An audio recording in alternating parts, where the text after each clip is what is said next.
সবাইকে গুরুত্ব দিতে গিয়ে নিজের প্রয়োজনগুলো পেছনের কাতারে রেখেছি। ভেবেছি আমার না হয় পরে হবে, কিন্তু সেই পরে আর আসেনি কখনো।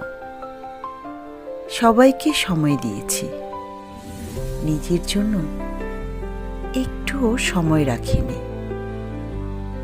নিজেকে ভালোবাসা যেন ছিল কোনো অপরাধ, অথচ আমাকে কেউই সেভাবে ভালোবাসেনি। আজ বুঝেছি যে নিজেকে সম্মান করে না, তার কদরও কেউ করে না। তাই এখন থেকে ভাবছি নিজেকে আগে রাখবো, এগিয়ে যাব নিজের পথে, কারণ নিজেকে ভালোবাসাটাই সবচেয়ে সত্য ও প্রয়োজনীয়।